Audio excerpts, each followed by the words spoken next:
तो ये जो गरीबी होती है ना, ये उम्र का भी लिहाज नहीं करती। ये जिसने जिसने यह दिन देखा होगा गरीबी का, जो जो मतलब एक एक रुपए के लिए मतलब तरसा होगा, उसको पता है कि हाँ, कि अगर हमें खाना है तो सुबह काम करना तब शाम को खाना मिलेगा।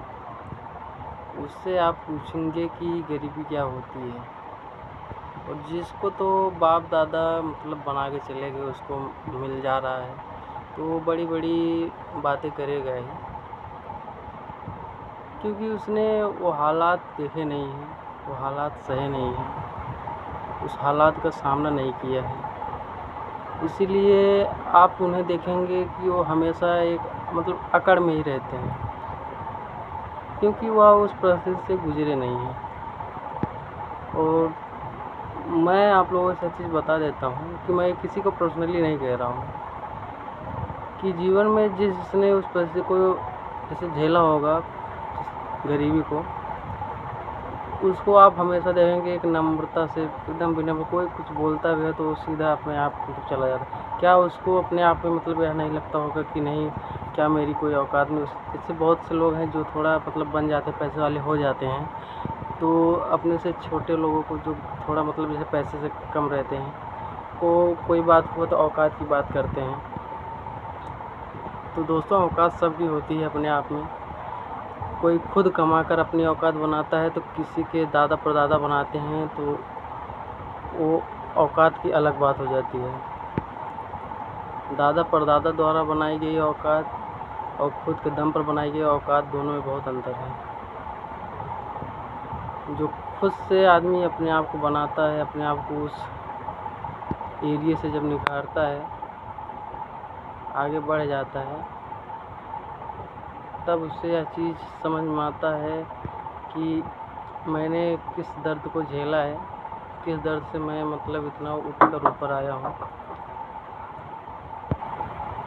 और जिसने कभी मतलब गरीबी का सिर्फ मतलब नाम का सिर्फ गरीब होना बोलते हैं इस तरह से, तो सिर्फ नाम मात्र की थोड़ा सा जैसे उसको दर्द मिला तो चीखने लगता है, वही हाल रहता है। गरीबी और अमीरों में यही फ़र्क रह जाता है। तो दोस्तों, इन सब बातों को मैं इसलिए बता रहा हूँ आप लोगों को कि आजकल मैंने देखा है कि बहुत से लोग हैं जो अपने आप को मतलब कंपेयर करने लगते हैं एक दूसरे से, कि मैं ये हूँ, फलाना हूँ, ढकाना हूँ। तो दोस्तों, उनको अपने आप में यह चीज़ भी देखना चाहिए कि मैं कहाँ से उठा हूँ, और जिसको मैं बोल रहा हूँ वो इंसान कहाँ से उठा हो, क्या चीज़ है जिसको मैं मतलब ऐसा बोल रहा हूँ। आजकल मान लो जो तो पढ़ लिख चुके हैं वो धीरे धीरे समझदार हो रहे हैं, लेकिन जिनके ऊपर संपत्ति का जैसे नशा चढ़ा हुआ है, दौलत का, वो किसी को कुछ बोलने से पहले कुछ नहीं सोचते। वो सोचते हैं कि बस मैं ही राजा हूँ, मेरे सिवा कोई नहीं है। लेकिन मैं उनसे यही कहना चाहता हूँ कि अगर वो शायद जीवन में इस दर्द को झेलेंगे, तो शायद उनके दिमाग में जो ये गंदगी भरी हुई है कि मैं मतलब एकदम से मुझे कुछ नहीं हो सकता, मैं सबसे वो ऐसा रहूँगा अकड़ के ही, तो उनका अकड़ हर एक चीज़ सब ख़त्म हो जाए। सिर्फ एक बार वो मतलब गरीबों की तरह रहना, खाना पीना सब देख लें, और सुबह में कैसे काम करते हैं और कैसे क्या मतलब पूरा जीवन कैसे व्यतीत कर रहे हैं, उनकी तरह एक बार जीवन यापन करके देखें, तो समझ में आएगा कि हाँ, जीवन कितना मतलब कठिन संघर्ष से भरा हुआ है।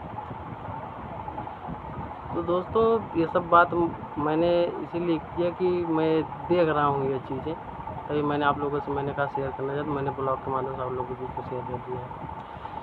तो बाकी आप लोग भी बताइएगा कि आप लोगों ने ऐसा नज़ारा ज़रूर से ज़रूर देखा ही होगा, तो आप लोग कमेंट करिएगा आपके आसपास में कोई ऐसा इंसान है जो हमारी वीडियो ब्लॉग को देखता हो।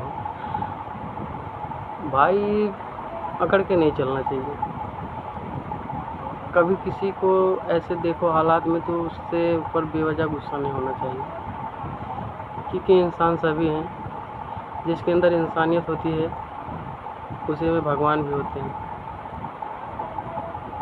बाकी कुछ कहूँगा नहीं। अगर आप लोग हमारे ब्लॉग को देखते हैं तो लाइक शेयर कमेंट करें और हमें फॉलो करें, क्योंकि ऐसे ही मैं डेली मतलब नए मतलब आपको सुझाव देता रहता हूँ सलाह कि जीवन में जीना कैसे है, जितना मुझे मतलब जैसे पता है, जितना मैं अनुभव कर चुका हूँ। बाकी तो हम इसमें हमारे बहुत से हमारे बड़े भाई और भी ऐसे हमारे गार्जियन टाइप में लोग जुड़े रहते हैं जो कहीं ज़्यादा अनुभवित हैं। तो मिलते हैं आपसे एक नए और ब्लॉग में, तब तक के लिए धन्यवाद।